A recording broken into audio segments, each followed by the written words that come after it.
Hello, future future stars. I'm Shalu Shekhawat, and today I have got the golden ticket to help you at your first semester exercise therapy examination. We are diving into essential question and answers that will skyrocket your grades. Trust me, master this, and you are on your way to hacking the semester. Ready to unlock success? Let's roll in. मैंने यहाँ questions आपके syllabus previous years के question papers and question bank इन सब का analysis करके ये questions निकाले हैं। सो बेसिकली हमने 60 to 70% यहाँ कवर किया है। बाकी के क्वेश्चंस रिलेटेड या फिर सिमिलर ही होंगे जो आपको आपका माइंड यूज़ करके सॉल्व करना है। ओके, एग्ज़ाम पैटर्न की हम बात करें हमारे डिपार्टमेंट की, तो इंटरनल एग्ज़ामिनेशन होती है 40 मार्क्स की एंड एक्सटर्नल एग्ज़ामिनेशन होती है 60 मार्क्स की। हर एक क्वेश्चन 5 मार्क्स का होता है। ठीक है, ऑप्शंस आपको प्रोवाइड किए जाते हैं। स्टार्ट करते हैं। यूनिट वाइज ही मैंने कवर किया है, बट एक दो क्वेश्चन इधर उधर हो जाए तो सॉरी फॉर दैट। ठीक है, मैं आपको बताती जाऊँगी।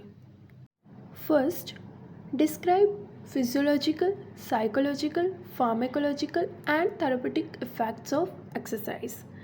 ऐसा क्वेश्चन आ सकता है। ये सब साथ में नहीं पूछेंगे, कुछ भी इनमें से आएगा। ठीक है, बट मैंने यहाँ पे आपको सब प्रोवाइड किया है कि कुछ भी पूछे आप आंसर कर पाओ। ओके, जब आप एक्सरसाइज करते हो तब फिजियोलॉजिकल इफ़ेक्ट्स क्या होंगे, साइकोलॉजिकल इफ़ेक्ट्स क्या होंगे, फार्मेकोलॉजिकल इफ़ेक्ट्स क्या होंगे एंड थेरेपेटिक इफ़ेक्ट्स क्या होंगे, वो चीज़ ही आपको यहाँ पे लिखनी है। सो ये आप रीड आउट कर लोगे यहाँ से। Okay, second, right therapeutic use of treadmill, bicycle and physioball. बहुत ही इंपॉर्टेंट क्वेश्चन है, फटाफट से कर जाना। ठीक है, एंड काफ़ी ईजी है, आपको सिर्फ उनके यूजेस लिखना है। ठीक है, एंड यहाँ पे आपका 1 यूनिट कंप्लीट होता है। ठीक है, third question, define lever, draw and explain all the 3 levers with example in detail. बहुत इंपॉर्टेंट है, आता ही है। ओके, सो 3 टाइप्स होता है। लीवर क्या है, रीड आउट।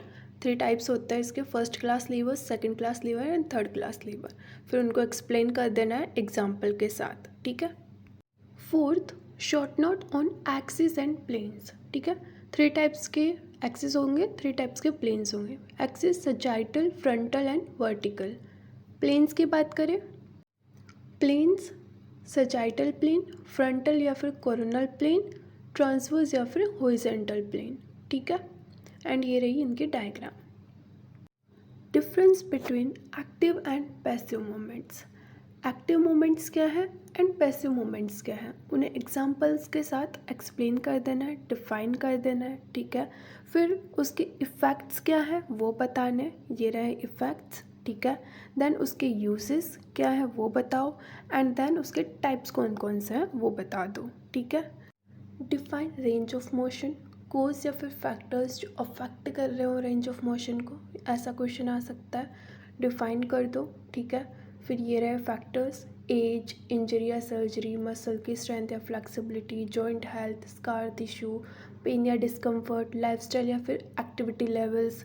ठीक है, फिर और भी है जॉइंट कैप्सूल या फिर लिगामेंट टाइटनेस। ठीक है, muscle imbalance, postural habits, neurological condition, adhesion या फिर स्कार टिश्यू, वही है।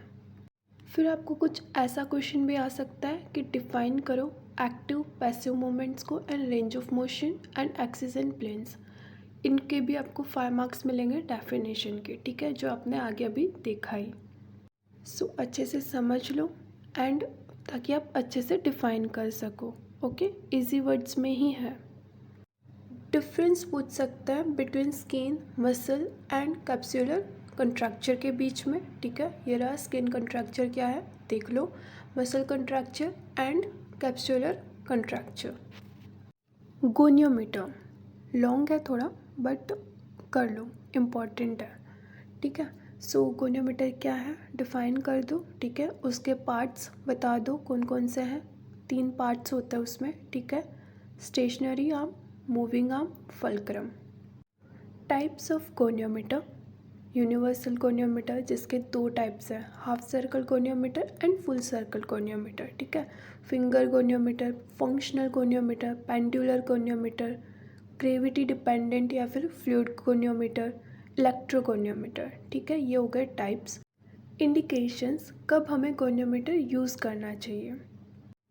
कॉन्ट्रा इंडिकेशन, कब हमें गोनियोमीटर यूज़ नहीं करना चाहिए, अवॉइड करना चाहिए। General and this is local. Uses of goniometer, कब हमें गोनियोमीटर यूज़ करने चाहिए, ठीक है।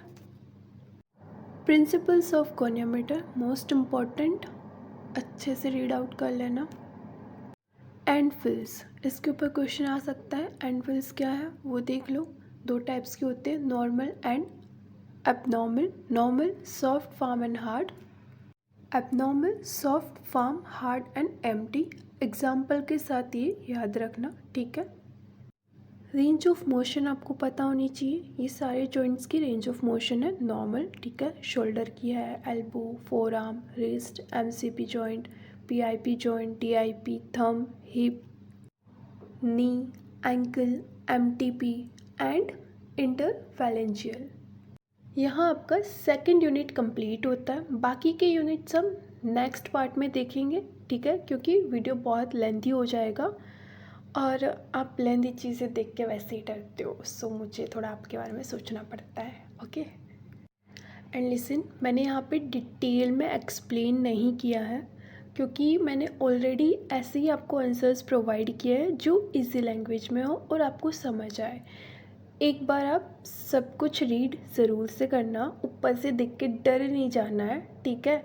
इतना कुछ नहीं है, अंदर सब कुछ ईजी है, बस शांति से पढ़ना, ओके। एंड आई नो आप पढ़ोगे एंड आपकी एग्ज़ाम्स भी अच्छी जाएंगी, सो प्लीज़ रीड करना, ठीक है। अच्छे से पढ़ना, अच्छे से एग्ज़ाम्स देना, ओके। All the best.